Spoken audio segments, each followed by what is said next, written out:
Hallelujah. अब हम आज के वचन में जाएंगे। आजच्या वचनाकडे जाऊया। हम लोग निकालेंगे एजेकिएल अध्याय 37, एजेकिएल अध्याय 37 उसका 1 से हम पढ़ेंगे। पहला मैं पढ़ूंगी, दूसरा आप पढ़ेंगे। ऐसा करके हम 27 तक पढ़ेंगे और 28 वचन सब लोग मिलकर पढ़ेंगे। याचा आपण एक पासून वाचणार आहोत। पहिलं वचन मी वाचेन, दुसरं तुम्ही वाचा। असं करून आपण 27 पर्यंत वाचूया। 28 वचन आपण सर्वजण मिळून वाचूया। एजेकिएल 37 अध्याय 37 खड़े हो जाएंगे।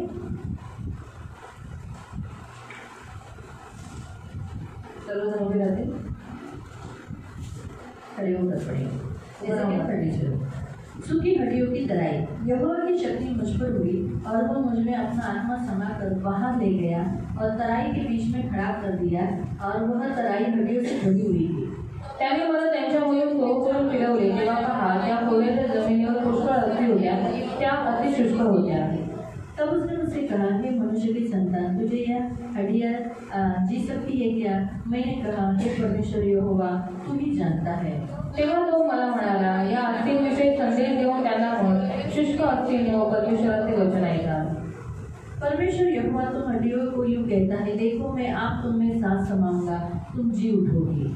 मी तुम्हाला स्नायू लादेन, तुमच्यावर मांस चढवेन, तुम्हाला त्वचेने आठा देईन, तुमचा श्वास घालीन, म्हणजे तुम्ही सजीव व्हाल आणि तुम्हाला समजेल की मी परमेश्वर आहे।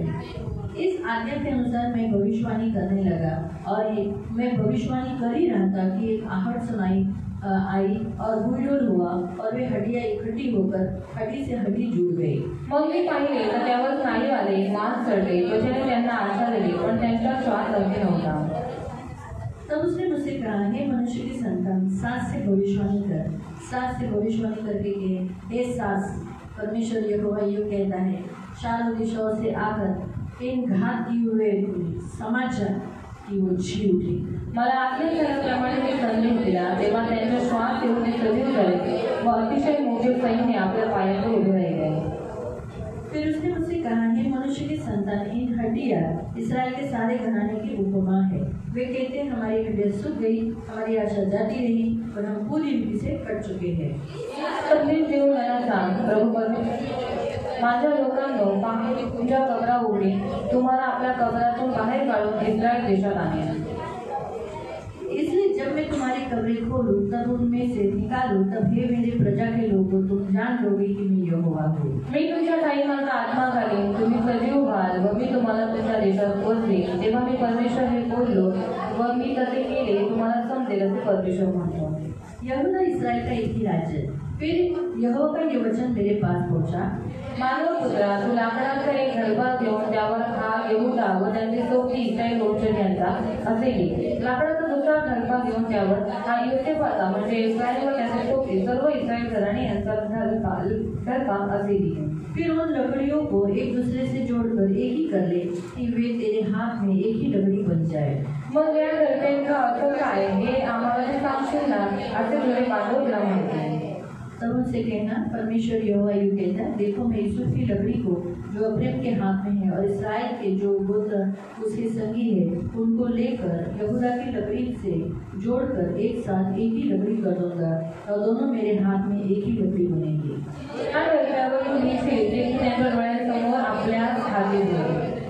तब तो उन लोगों से कहे, परमेश्वर यहोवा ये कहता है, देखो मैं इस्राएलियों को उन जातियों में से लेकर उनमें ले चले गए हैं, चारों ओर इकट्ठा करूंगा और उनके निज देश में पहुंचाऊंगा।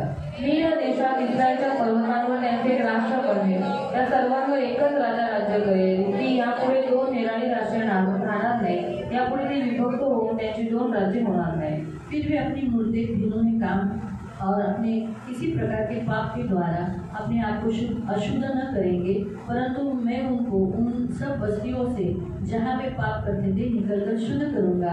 वे मेरी प्रजा होगी, मैं उनका परमेश्वर होऊंगा।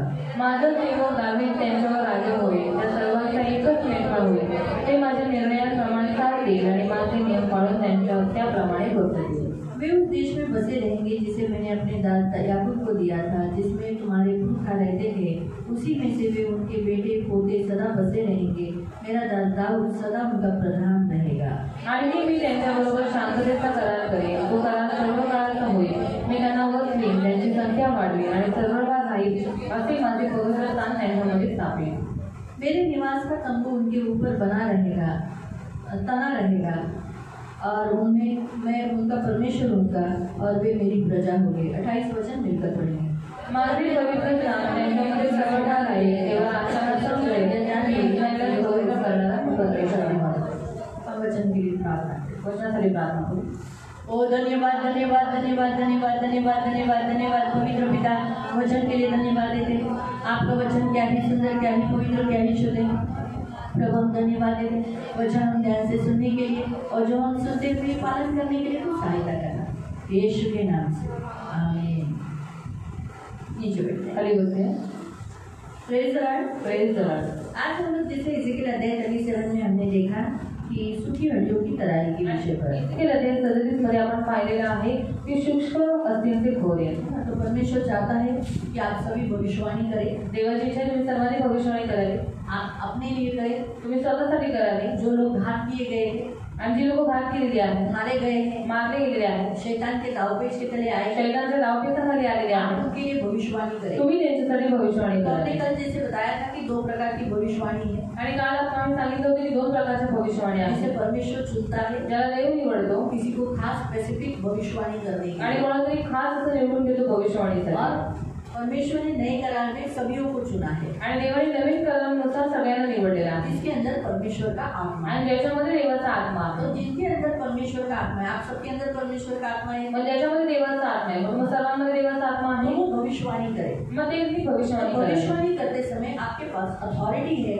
ये आप अपने मन में हमेशा याद रखें। आणि भविष्यवाणी करते वेळेस तुमच्या मनात तुम्ही नेहमी लक्षात ठेवायचं आहे की तुमच्या सर्वांजवळ एक अधिकार आहे। तो आप अपने बॉडी को कमांड कर सकते हैं। आणि तुम्ही तुमच्या शरीराला आज्ञा करू शकता। तो आप कैसे बोल सकते हैं? आणि कसं बोलू शकता? हे मेरे शरीर, हे माझ्या शरीरा, मैं आज्ञा देता मी हूँ, तुला आज्ञा देतो, मेरा शुगर लेवल हमेशा नॉर्मल रहेगा, मैं यीशु के नाम से आज्ञा देता हूँ।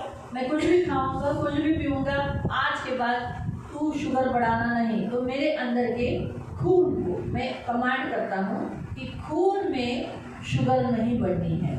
और हे शुगर मी तुझी आज्ञा देतो, मी येशूच्या नावाने तुला आज्ञा करतो की माझ्या शरीरामध्ये शुगर वाढायची नाहीये आणि मी जर काही खाल्लं तरी सुद्धा माझी शुगर वाढली नाही पाहिजे, म्हणून मी माझ्या रक्ताला आज्ञा करतो की तू शुगर वाढवू नये। तो आप अपने शरीर को, दूसरों के शरीर को, मरे हुए लोगों को, पाप में पड़े हुए लोगों को आप भविष्यवाणी कर सकते हैं। आणि तुम्ही तुमच्या शरीरासाठी किंवा दुसऱ्यांसाठी कोणी पापात पडले आहेत त्यांच्यासाठी तुम्ही भविष्यवाणी। हाँ, तो परमेश्वर का वचन मूल यानी मेन बीज है, आणि देवाचं वचन मूळ बीज आहे। तो सोए हुए लोगों को आपको जगाना है, आणि जे झोपलेले आहेत त्यांना तुम्हाला उठवायचं आहे, उन्हें जिंदा रखना है। त्यांना जिवंत करायचं आहे।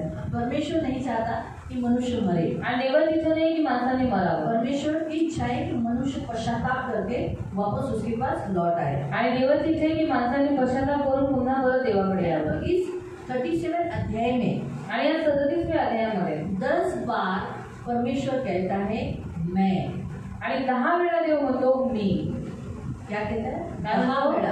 10 बार। एकाच अध्यायामध्ये या आपण जे 14 पर्यंत वाचतो, और एक ही अध्याय में जो हम 14 वचन का जो हम पढ़ते हैं, 1 पासून ते 14 1 पर्यंत, से लेकर 14 तक, या 14 वचनांमध्ये तो 10 वेळा स्वतःला तो मी असं करेन, और इस 14 वचन तक वो 10 बार कहता है कि मैं ऐसा करूंगा। तो आपल्याला वचन देतो। और वो हमें वचन देता है, आपण वचन देतो ना एकमेकांना, और हम वचन देते ना एक दूसरे को। माझ्याकडे असं ना, मी नक्की तुझ्याबरोबर उभी राहील, मी सोडणार नाही, और तुम ऐसा कर तो मैं जरूर तेरे साथ खड़ी रहूंगी, तुझे बिंदास हो, छोड़ूंगी नहीं। मी तुझ्याबरोबर आहे। और बिंदास तो आगे हो, मैं तेरे साथ हूँ। काही लोक वचन तोडतात, कुछ लोग वचन को तोड़ देते हैं, काही लोक किती त्रास झाला तरी वचन ते का, वचन म्हणजे शब्द देणं, और वचन मतलब शब्द देना, किसी को जबान देना, वचन म्हणजे शब्द देणं। और वचन मतलब शब्द देना है। आपण कधी कधी असं लांबून शब्द देतो, और कभी कभी हम एक दूसरे को दूर रहकर शब्द देते हैं, हातात हात घेऊन देतो, हाथ में हाथ देकर देते हैं। तसंच लग्नाच्या दिवशी सुद्धा और शादी के दिन में भी, नवरा बायको एकमेकांचा हात पकडून एकमेकांना वचन देतात, और पति पत्नी एक दूसरे का हाथ पकड़ एक दूसरे के साथ करार करते हैं, वचन देते हैं, म्हणजे शब्द देतात। मतलब शब्द देते हैं। ते शब्द कधी फेल होत, तो शब्द कभी भी फेल नहीं होता, वचन कधी फेल होत। और वचन कभी भी फेल नहीं होता। तर हे देवाने सुद्धा 10 वचनं दिली आहे। तो परमेश्वर ने भी 10 वचन दिए। मी तुझ्यात श्वास देऊन प्रवेश करेन, और मैं तेरे अंदर श्वास देकर तेरे अंदर प्रवेश मी करूंगा, तुला स्नायू घालीन, और मैं तुझे क्या करूंगा, स्नायू दूंगा, खून दूंगा, मी तुझ्यावर मांस चढवी, और मैं तेरे ऊपर मांस चढ़ाऊंगा, मी तुला त्वचेने झाकीन, और मैं तुझे त्वचा से ढक दूंगा, मी तुझ्यात श्वास टाकीन, और मैं तेरे अंदर सांस डालूंगा, मी तुझ्या कबरीला उघडेन, और मैं तेरी कब्र को खोल दूंगा, तुझ्या कबरीतून मी तुला बाहेर और काढेन, तेरी कब्र से मैं तुझे बाहर निकालूंगा, मी तुला तुझ्या देशात परत आणेन, और मैं तुझे तेरे देश में फिर से लौटा आणि लाऊंगा, माझा आत्मा तुझ्यात घालेन, और मैं मेरा आत्मा तेरे अंदर समा आणि दूंगा, मी तुला याच मातीत म्हणजे याच देशात मी तुला काय करेन, बसवी. और मैं इसी मिट्टी में मतलब इसी देश में मैं तुझे फिर से बसाऊंगा. असा तो स्वतःच्या बाबतीत मी असं करीन म्हणतो. और ऐसे खुद के बारे में कहता है कि मैं खुद ऐसा करूंगा. वो ऐसा प्रॉमिस कर रहे हैं हमारे साथ. 3 वेळा तो म्हणाला तू जगशील, और 3 बार उसने कहा तू जिएगा, तू जगशील, तू जिएगा, तू जगशील. तू जिएगा. म्हणून लक्षात ठेवा, और इसे याद रखो, कधी आपल्या मनात मी मरणार, मी मरणार, मी मरणार नाही. देव म्हणतो तू जगशील, तू जगशील, तू जगशील. और कभी भी ऐसा मत बोलना कि मैं मरूंगा, मैं मरूंगा, मैं मरूंगा. पर परमेश्वर हमसे कहता है तू जिएगा, तू जिएगा, तू जिएगा.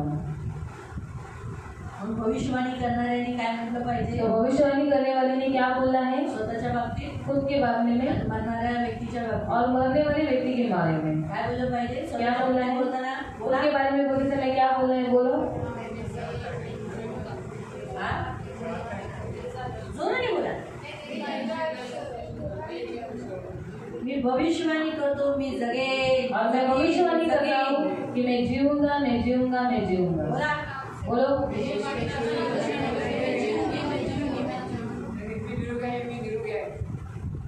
मी येशूच्या नावात भविष्यवाणी करतो, माझ्यात काही आजार नाही, काही आजार नाही, काही आजार नाही. और मैं यीशु के नाम से भविष्यवाणी करता हूँ कि मेरे अंदर कोई भी बीमारी नहीं, कोई भी बीमारी नहीं, कोई भी बीमारी नहीं. त्याच्यातून तुम्ही वेगळे वेगळे बोलू शकता. और इसमें भी आप अलग अलग कुछ ना कुछ बोल सकते तुटलं हैं. नाही, तुटलं नाही, तुटलं नाही. और मेरा घर टूटा नहीं, टूटा नहीं, टूटा माझ्या नहीं. डोक्यावरचे केस गळणार नाही, गळणार नाही, गळणार नाही. और मेरे सिर्फ एक भी बाल गिरेंगे नहीं, गिरेंगे नहीं, गिरेंगे नहीं. नवीन केस येशूच्या नावात उगवतील, उगवतील, उगवतील. और नए बाल उत्पन्न होंगे, उत्पन्न होंगे, उत्पन्न होंगे. है ना? तुम्हाला कळालं? समझ में आया आपको? तुम्हाला जर मुखड्याचा त्रास असेल, और किसी को अगर काही कोई वेगळा तकलीफ त्रास है असेल, या फिर कुछ अलग तकलीफ है, म्हणायचं मी बोलना मला है. प्रभूने हा त्रास दिलेला नाहीये, मला त्रास नाहीये, मला त्रास नाही, मी भविष्यवाणी करतो. और बोलना है मैं यीशु के नाम से भविष्यवाणी करता हूँ कि मुझे कोई भी तकलीफ नहीं है, नहीं है, नहीं है. या 1 ते 14 पर्यंत 1 ते 14 पर्यंत तुम्हाला देव 8 गोष्टी ह्या चतुर शिकवतो. और 1 से लेकर 14 तक परमेश्वर 8 बातें ऐसी हैं जो आपको सिखाता है. एक बात, पहली बात, पहिली गोष्ट देव तुम्हाला या अध्यायातून 37व्या अध्यायातून देव तुम्हाला काय शिकवतो. और 37वें इस अध्याय के द्वारा परमेश्वर पहली बात आपको क्या सिखाता देव है? तुम्हाला काय शिकवतो. परमेश्वर आपको क्या सिखाता मला है? काय शिकवतो. मुझे क्या सिखाता है? God bring life to hopeless situation. देव त्याचं जीवन आणतो निराशा जिथं काहीही परिस्थिती नाही, आशा नाही. और परमेश्वर अपना जीवन लाता है जहाँ पर कुछ भी आशा नहीं है, जहाँ पर निराशा है, वहीं पर परमेश्वर अपना जीवन लाता है. ह्या 1 ते 14 पर्यंत आपण शिकतो. और 1 से लेकर 14 तक ये बात हम सीखते हैं. तिथं काही नाही, जहाँ कुछ भी नहीं है, तिथं देव जीवन आणतो. और वहाँ पर परमेश्वर जीवन लाता है. दूसरी बात, आपण देव the power of God word and prophecy, आपण या अध्यायामध्ये देवाच्या शब्दाची शक्ती आणि भविष्यवाणीची शक्ती पाहतो. और इस अध्याय में हम परमेश्वर के शब्द की शक्ति और भविष्यवाणी की शक्ति के बारे में देखते हैं. काय पाहतो? 1 ते 14. फक्त आपण 1 ते 14 पाहतो. और सिर्फ हम 1 से लेकर 14 तक ही देख रहे हैं. त्याच्या 15 पासून मी तुम्हाला पुढे घेऊन सांगेल. पण आता 1 ते 14 मध्ये आपण 8 गोष्टी शिकत आहोत. और 1 से लेकर 14 तक हम 8 बातों को देखने वाले हैं. देव जीवन देतो. परमेश्वर जीवन देता है. काहीही नाही. और जहाँ पर कुछ भी नहीं है वहाँ पर तिथं सर्व काही करू शकतो. वहाँ पर परमेश्वर सब कुछ कर सकता दुसरं है. देवाच्या वचनाची शक्ती आणि भविष्यवाणीची शक्ती. और दूसरी बात है कि परमेश्वर के वचन की शक्ति और उसके भविष्यवाणी की शक्ति है. म्हणून लक्षात ठेवा, तुम्ही जेव्हा भविष्यवाणी करता तर त्याची शक्तीचं सामर्थ्य समजून घ्या. की असंच तुम्हाला मी बोलायला सांगितलं म्हणून तुम्ही बोलू असं नाही. तुम्ही विचार करायचा आहे की अरे मी जे बोलत आहे ते पॉवरफुल आहे. और इसलिए जब आप किसी के लिए भी भविष्यवाणी करते, खुद के लिए करते, दूसरों के लिए करते, तो याद रखना है कि आप साधारण कुछ नहीं बोल रहे, पर आप भविष्यवाणी कर रहे, तो परमेश्वर ने एक अधिकार आपके पास दिया है. आणि शक्ती जाते, तो वो शक्ति आपकी जाती है. जेव्हा तुम्ही बोलता, जब आप बोलते हो तेव्हा शक्ती निघते. तो एक शक्ति निकलती है ही दुसरी गोष्ट तुम्ही शिकता. और ये दूसरी बात परमेश्वर ने सिखाया मी है, शिकते.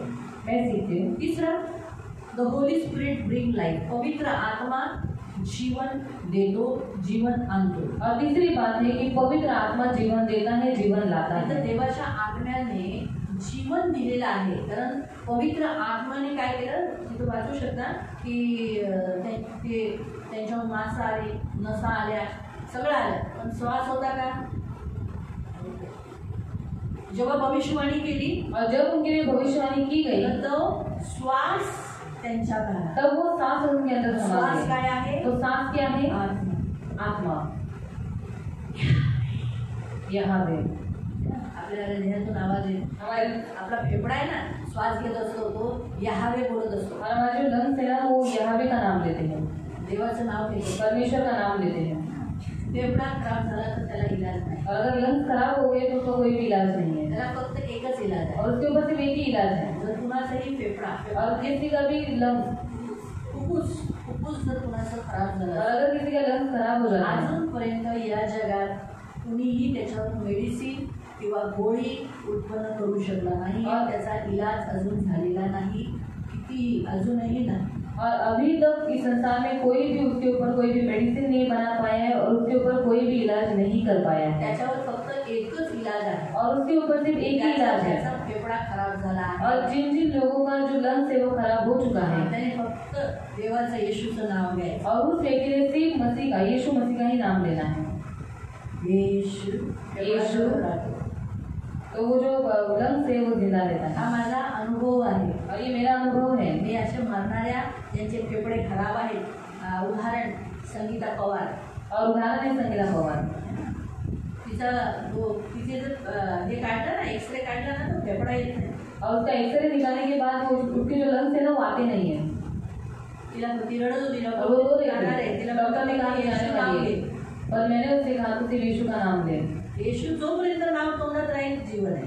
और जब तक यीशु ये नाम तेरे मुंह में है तो जिंदा येशू रहेगी. नाव बंद केलं, और यीशु नाम लेना तूने बंद कर दिया तो तू मर जाएगी. शनिवारी एक फोन आलेला. और शनिवार को एक फोन आया था ती लास्ट स्टेजला होती. कि वो लास्ट स्टेज पर थी. रविवारी आणलं होतं. और संडे के दिन उसको लाया गया था. तर सुमन मावशी मला बोलले की प्रार्थना करा, ती अशी अशी आहे, असंच आहे. मी प्रार्थना करत असताना मला देवाचा आत्मा बोला, मृत्यू तिच्या बाजूला उभा आहे. और सुमन मौसी मुझसे कहा था कि ऐसा ऐसा इसके साथ हुआ है तो आप प्रार्थना कीजिए. तो प्रार्थना करते समय परमेश्वर की आत्मा ने मुझसे कहा कि मृत्यु उसके बाजू में ही बैठा हुआ है. आता तर मी प्रार्थना केली, मी गेली. और मैंने सोचा कि अगर मैंने प्रार्थना की और अगर वो मर गई तर ते लोक म्हणजे बघितलं, प्रार्थना केल्यावर ती बाई गेली. तो लोग क्या बोलेंगे कि देखा प्रार्थना करने के बाद ही वो औरत मर गई. ते तर येशू तिला घेतला. आपण असं बोलू ना, आपण थोडं समजदार माणसं. और हम समझदार इंसान हैं, हम क्या बोलेंगे यीशु मसीह ने उसको ले लिया. विश्वासी काय म्हणतील, और अविश्वासी क्या बोलेंगे प्रार्थनेमुळे वेळ. प्रार्थना के कारण ही मर गई. मी लगेच येशूचं रक्त त्या शरीरावर, प्राणावर, आत्म्यावर लावलं. और तुरंत मैंने यीशु मसीह के लहू उसके शरीर प्राण आत्मा के ऊपर लगाया त्या आत्म्याला डटावलं, तिच्यापासून दूर हो. और उस आत्मा को डांटा कि मृत्यू की आत्मा उसके बाजू से दूर हट. दूर हो. और यीशु के नाम पर दूर त्याच्या हट. शरीराला, त्याच्या प्राणाला, आत्म्याला हात नाही. और खबरदार उसके शरीर को, उसके प्राण को, उसकी आत्मा को तो हाथ नहीं लगाएगा. ब्रिजच्या खालीच होती, आपल्या वाघीच्या ब्रिजच्या खालीच होती. और वांगी के ब्रिज के नीचे ही मिट्टी. काही लोक मला असे बोलत होते, कुछ लोग मुझे देख रहे थे. आता काय करणार, आता आपल्याला जर प्रार्थना कुठं फोन आला तर प्रार्थना तर करावीच लागेल ना. अभी कहीं पर भी फोन आएगा प्रार्थना करना तो पड़ेगा ही. ओढून ओढून बोलत नव्हते. और चिल्ला कर बात नहीं करते. उभारून नाही, पण मी असं कॉर्नरला एक साईडला जाऊन फोनवर लावून येशूच्या नावात भीतीकडे तोंड करून बोलत. और एक साइड में जाकर कॉर्नर में मैं उसके लिए प्रार्थना कर रही थी. तर देवाच्या दैनंदिन रविवारी आली. और प्रभु की दया से म्हटलं, तुला जगायचंय. प्रभु की दया से वो संडे के दिन आई और मैंने उसको कहा कि अगर तुझे जीना है तर तिला बोलता येत नव्हतं. तो उसको बोलना नहीं होगा. वो सिर्फ सिर हिला रही थी. बाजूने आवाज आला, हा हा ते मान हलवतीये. और बाजू से आवाज आई कि हाँ वो अपना सिर हिला रही है. तर फक्त येशू येशू बोल. तो मैंने उससे कहा सिर यीशु यीशु बोल. तू जगशील, तू जिएगी. तू जगशील. तू जिएगी. आणि खरंच ती रविवारी आली, जीवन होती, ती बोलली. और सच में वो संडे के दिन आई, वो जिंदा थी और वो उसने बात की. फेफड्यांना सगळ्यात बेस्ट मेडिसिन आहे येशू. और लंग्स के लिए सबसे उत्तम औषधि है यीशु.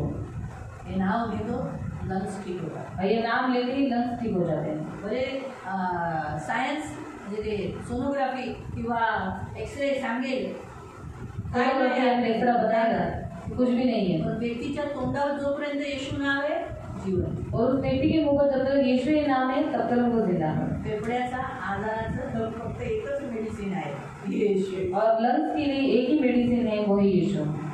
तर हा पवित्र आत्मा आहे जो आजीवन आणतो माणसामध्ये. और पवित्र आत्मा ही है जो मनुष्य के अंदर जीवन लाता है. तिसरी गोष्ट आपण शिकतो. और ये तीसरी बात हम सीखते हैं.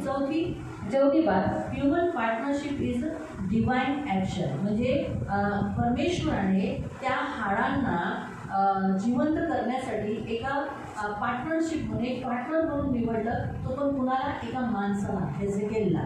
और परमेश्वर ने उन जो हड्डियां थी उनको जिंदा करने के लिए एक पार्टनर बोलकर चुना एजेकियल. तो देवाला एक अद्भुत दैविक कार्य करण्यासाठी माणसाला ची पार्टनरशिपची गरज असते. और परमेश्वर को एक अद्भुत और एक दैविक काम करने के लिए एक इंसान के साथ की जरूरत होती है. आणि म्हणूनच इथंच वचन आहे, तीसरी लकड़ी का वचन है, लिहिलेलं आहे कि लिखा गया है, तुम्हाला देवाने देवाच्या राज्यामध्ये और परमेश्वर ने आपको परमेश्वर के राज्य में.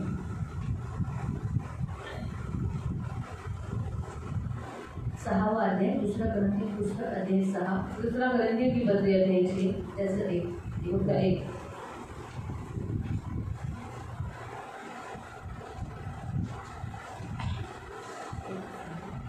6चं 1. 1चं 6 आहे, 6चं 1. आम्ही त्याच्यासह कार्य करता विनंती करतो. तुम्ही आणि मी कोण आहे? आपण में कौन है? सहकर्मी. म्हणजे देवाला काम करतोय, देव काम करतोय, त्याच्याबरोबर तुम्ही पण मदतीला हवाय. तर पार्टनरशिप. जसं नांगरणीला किती बैल असतात? हल जोतने के लिए कितने बैल होते हैं? एक येशू आहे बैल, और एक यीशु बैल है, दुसरं तुम्ही आणि मी. दूसरा आप और मैं है. म्हणून जेव्हा जेव्हा तुम्ही काम करता ना, जब आप काम करते हैं परमेश्वर के, याचा अर्थ आहे तुम्ही देवाबरोबर सहकर्मी म्हणून, बैल म्हणून त्याच्याबरोबर नांगरणी करताय. कारण ती जग आणि जगातली सगळी जी आहे ती शेती आहे. और इसीलिए आप परमेश्वर के साथ जुड़कर उसके सहकर्मी बनकर उसके साथ हल जोतते हैं. क्यों? क्योंकि ये संसार एक खेती है. तर म्हणून देवाने तुम्हाला त्याच्यात काम करण्यासाठी देवाला खूप कामं डिवाइन म्हणजे एक अद्भुत पवित्र आत्मिक कामं करायची आहेत. ती जगात कोणी नाही करू शकत, कोणता माणूस नाही करू शकत. पण देवाला माणूस हा पार्टनर पाहिजे. और परमेश्वर को अद्भुत महान और बहुत बड़े बड़े काम करने हैं, पर परमेश्वर एक चाहता है कि उसको इंसानों की जरूरत है. त्याला स्वर्गदूत म्हणतो. और उसको स्वर्गदूत नहीं चाहिए, आणि तुम्ही सारखे माणसं और आप जैसे इंसान उसको चाहिए. आणि म्हणून त्याने एजेकियलला निवडलं. और इसलिए उसने एजेकियल को चुना. एजेकियलला निवडून दोघांनी मिळून, देवाने आणि एजेकियलने मिळून पार्टनरशिपने काय केलं? और एजेकियल ने और परमेश्वर ने दोनों ने मिलकर पार्टनरशिप में उन्होंने क्या किया? तराईतल्या सगळ्या मेलेल्या लोकांना एक सेना म्हणून बोलवलं. और तराई में जितने पड़े हुए लोग थे उन सबको एक सेना के न्याय उनको खड़ा करवाया. हेच देवाला देव या अध्यायातून शिकवतो. का आज देव तुम्हाला ह्याचं थोडंसं म्हणून म्हणतो, तुम्ही देवाचे पार्टनर व्हाल का? और आप परमेश्वर के साथीदार बनोगे क्या?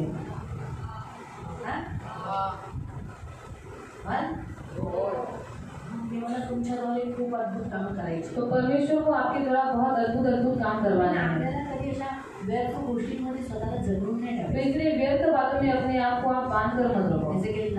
एजेकियल को जेव्हा तराईमध्ये घेऊन गेला, जब वो तराई में लेकर गया, त्याने मला आईला भेटायचंय, मला हे काम करायचंय, मला भांडी लेपायची, मला हे करायचंय, मला कपडे धुवायचे, मला जेवण बनवायचंय, मला आता हे कामं राहिली आहेत, मला लाईट गेली, लाईट बल्ब लावायचा आहे. त्याच्यात स्वतःला आठवून येऊ नका. और एजेकियल ऐसा बहाना नहीं बताया कि मुझे माँ को मिलने जाना है, मुझे घर में बहुत बर्तन पड़े, कपड़ा धोना है, घर का काम करना है, लाइट लगाना है. ऐसा उसने कुछ भी नहीं कहा. त्याने काय केलं? उसने क्या किया? देवाने आत्मेने बोला चल, परमेश्वर के आपने कहा चल, तिकडून सोडून दे. सब कुछ वहीं पर छोड़ दिया और वो चल दिया. बापरे, बघितलं सगळ्या हाडांच्या मध्ये येतो. और देखा उसने कि सारी हड्डियों के बीच में वो है. वाचतो तिथं की तो सर्व हाडांमध्ये फिरला. और हम देखते हैं कि वो सारी हड्डियों के बीच में घुमा. तराईमध्ये तो फिरला. उस तराई में वो घुमा. देव त्याला विचारतो, ते जिवंत होतील का? और परमेश्वर स्वयं उसे पूछता है कि ये सारी हड्डियां जिंदा होगी क्या? देवा तुलाच माहिती. तो ऐसे कहने का प्रभु मुझे ये मालूम. भविष्यवाणी कर. और परमेश्वर ने कहा तो भविष्यवाणी कर, मैं सब कुछ करता तू हूँ, बोल, तू सिर्फ बोल, मी करतो. मैं कर देता हूँ. मी पण कधी कधी देवाला हेच म्हणते, प्रभू मी बोलली, मी जर फेल झाली तर तुझं नाव खराब. और मैं भी प्रभु को ऐसे ही बोलती हूँ, प्रभु देख मैंने अभी उनको शब्द दिया है, अगर ये शब्द फेल हो गया तो देख तेरे ही नाम की बदनामी होगी. मला काय नाही, मुझे तो कुछ नहीं, मला काय बोलतील मला काय नाही वाटत. और मुझे अगर कुछ बोला तो मुझे कुछ भी नहीं लगेगा. त्यांनी असं नाही म्हटलं पाहिजे, बघा देवाच्या दासाने बोललं होतं काय झालं, नाही झालं, येशू दिला नाही, असं नाही म्हटलं पाहिजे. अजून जे बोललंय मी बोलते पण तू तसंच कर, झालंच पाहिजे. प्रभू लवकर झालं पाहिजे, लवकर झालं पाहिजे. और उन्होंने ऐसा नहीं बोलना चाहिए कि प्रभु के दास ने बोला पर प्रभु कर नहीं पाया, तो इसीलिए प्रभु मेरे उनको शब्द दिए तो तुम होना ही चाहिए, तो ऐसा कर दिए. म्हणून आपल्याला बोलायचंय, और इसलिए हमें बोलना है. हे पार्टनरशिप हवी आहे. और ऐसी पार्टनरशिप परमेश्वर को चाहिए. बोला, बोलो. भविष्यवाणीसाठी पार्टनरशिप पाहिजे. और भविष्यवाणी करने के लिए उसको पार्टनरशिप चाहिए, उसकी सेवा काम करायला तुम्हाला तो पार्टनरशिप म्हणून निवडतोय. और उसके काम करने के लिए पार्टनरशिप बोलकर वो आपको चुन रहा है. कधी तुम्हाला उपाशी नाही होणार और कभी आपको भूखा नहीं खिलाएगा. त्याच्या पार्टनरला चांगला सांभाळतो. और वो अपने पार्टनर को साथीदार को अच्छे से संभालेगा. छान बैल आहे. और एक अच्छा बैल है. मी पहिला मला जेव्हा आतून असा आवाज आलेला तेव्हा आम्ही तू बोला सेवा कराय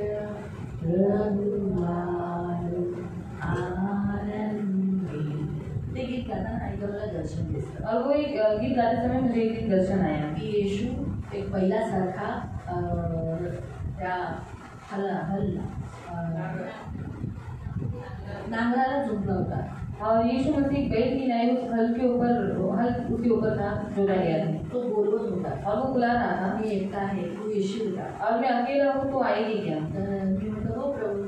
मैंने कहा हाँ प्रभु, मैं आने के लिए तैयार हूँ. प्रभू तू बैलासारखा चांगला नाही दिसत. और मैंने कहा प्रभु तू बैल की नहीं अच्छा नहीं दिख रहा है. तुझ्या जागी पुन्हा दुसऱ्याला घे और तेरी जगह पर किसी और को आणि दोघं नांगरून. और हम दोनों हल जोड़ेंगे. बोला ज्याला ज्याला मी घेईल त्याच्याबरोबर मी सदैव राहील. और परमेश्वर ने तब मुझसे कहा कि जिस जिस व्यक्ति को मैं अपने साथ लूंगा उसके साथ मैं हमेशा रहूंगा. तुझ्याबरोबर मी राहील. और तेरे साथ मैं ज्या रहूंगा. व्यक्तीला मी निवडेल त्याच्याबरोबर मी और राहील. जिस व्यक्ति को और मैं चुनूंगा उसके साथ भी मैं रहूंगा. तुझ्याबरोबर तुला दुसऱ्याला मी नांगरणीला उभं नाही करू शकत.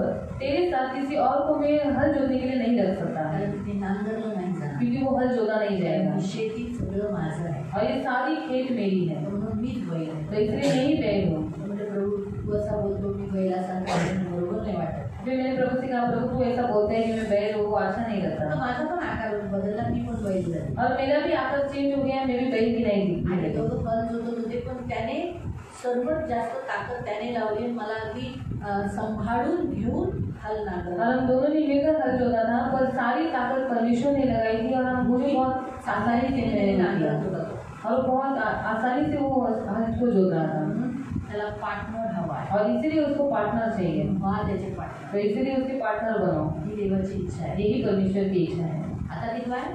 पांचवा है. पांचवा होप रिस्टोरेशन यानी आशा पुनर्स्थापनाची घोषणा हा अध्याय आपल्याला शिकवतो. और आशा की पुनर्स्थापना की घोषणा ये अध्याय में सिखाता है. तुमची आशा कधीही निराश होणार नाही. त्याला तो पुनर्स्थापना करू शकतो. पुनर्स्थापना म्हणजे काहीच नाही, तिथं पुन्हा तो उभं करू शकतो. और आपकी आशा को कभी निराश होने नहीं देगा. आपने जो खो दिया या फिर जहाँ पर कुछ भी नहीं है वहाँ पर वो पुनर्स्थापित कर सकता है. 6वा पॉइंट आपण इथे शिकतो गॉड सॉव्हरनिटी यानी देवाचं सर्व सामर्थ्य पण पाहतो.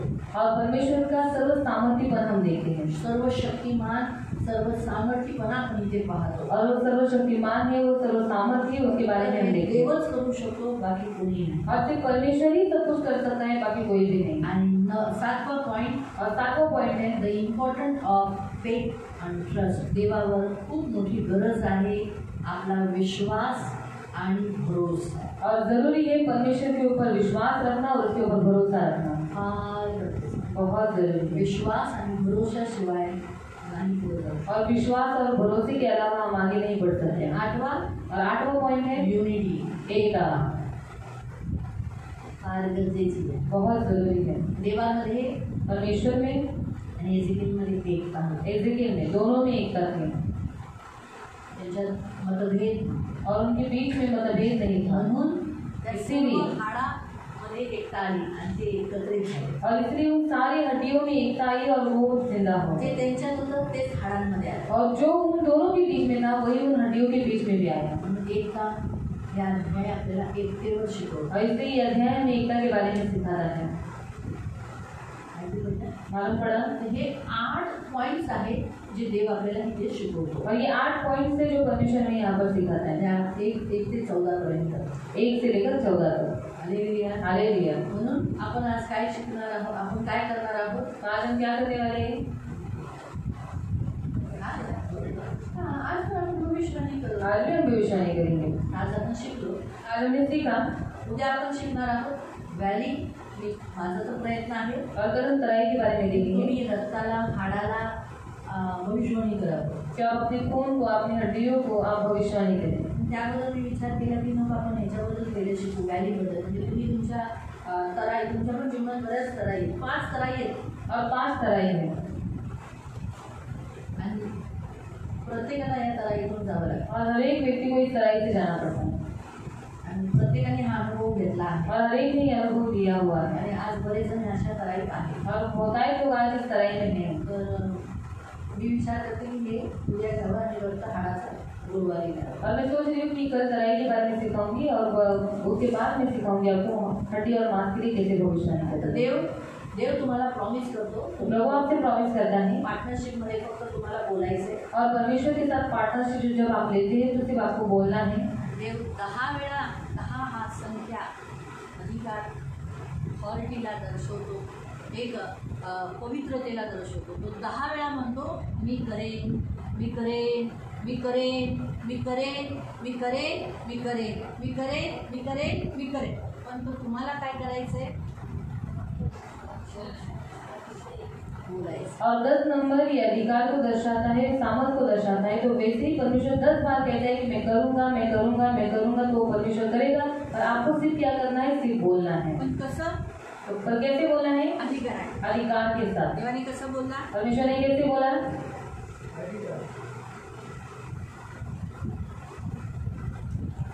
सास से भविष्यवाणी कर हे सास. परमेश्वर यहोवा यूं कहता है चारों दिशाओं से जो घात किए हुए लोग हैं इनमें तू क्या कर, समा जा कि वे क्या हो जाए.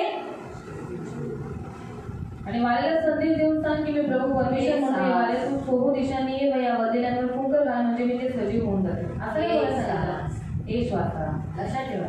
एक अथॉरिटी माणूस जेव्हा असा बोलतो ना, एक अधिकारी व्यक्ति जब ऐसा बोलता है ना, त्याला कोण बोलत तो उसको कोई कीमत नहीं देता. जेव्हा तो कणखर आवाजात, मजबूत आवाजात होतो ना, तो समोरच्यात भीती येते. जब अधिकार के साथ ऊंचे आवाज में जब वो बोलता है ना तो सामने वाले के अंदर डर आता है. माहिती पडलं. पडा. तुम्हालाही तसंच कणखर आवाजामध्ये बोलायचे. तुम्हाला भविष्यवाणी करायचं. और वैसे ही आपको ऊंचे आवाज में भविष्यवाणी करना है. आता सर्वात पहिले कुणाला करायला तुम्ही तो भविष्यवाणी. सबसे पहला किसके लिए भविष्यवाणी करोगे आप लोग. स्वतःसाठी, उसके लिए, उसके कुटुंब के लिए करूया. करेंगे. तो हम सब खड़े हो जाएंगे आणि आपण स्वतःसाठी भविष्यवाणी. और हम खुद के लिए भविष्यवाणी तुम्ही करेंगे. भविष्यवक्ता आहात. और आप भविष्यवक्ता है ना. है ना. काल कोण नव्हतं इथे. और कल यहाँ पर कोई नहीं था जो आज आएंगे. आणि 3 4 ठीक आहे. यांच्यासाठी पुन्हा ती प्रार्थना करून गेले. तुम्हाला बोलायची काही गरज नाही. पण जर तुम्ही बोलला तरी काही नुकसान नाही. ठीक आहे. तर तुम्ही चौघांनी हे बोलायचं माझ्यामध्ये. और ये प्रार्थना बोलना है. पवित्र पिता येशूच्या नावाने मी तुझ्या चरणासमोर येतो. पिता मी मामुली नाही. मी एक चांगला भविष्यवक्ता आहे आणि तू मला भविष्यवाणीसाठी निवडलेलं आहे. म्हणून मी आजपासून भविष्यवाणी करेन. माझ्यासाठी, माझ्या ख्रिस्ती बंधू भगिनींसाठी, माझ्या घरासाठी, जगासाठी, लोकांसाठी, देशांसाठी आणि जे हरवलेले आहेत, मेलेले आहेत, घात केलेले आहेत त्यांच्यासाठी मी करेन. माझा विश्वास आहे. मी बोलेन आणि तसंच होईल. मी धन्यवाद देतो. मी अधिकाराने भविष्यवाणी करेन. मी आजपासून तुझा पार्टनर आहे. अभी ये सभी बोलेंगे. हम सब अभी ये प्रार्थना करेंगे. पिता मैं तेरा पार्टनरशिप चाहता हूँ. तू मुझ में इंटरेस्ट लेता है. तू चाहता है एक आत्मिक कार्य होने के लिए इंसान की मनुष्य की जोड़ीदार का जोड़ीदार को सहकर्मी वचन भी यही कहता है कि हम तो परमेश्वर के सहकर्मी हैं। तो प्रभु हम तेरे सहकर्मी हैं। तो आज से मेरे द्वारा डिवाइन एक्शन मेरे द्वारा आप करना। क्योंकि आपने एक बार नहीं, दो बार नहीं, तीन बार नहीं, चार बार नहीं, 10 बार कहा मैं करूँगा।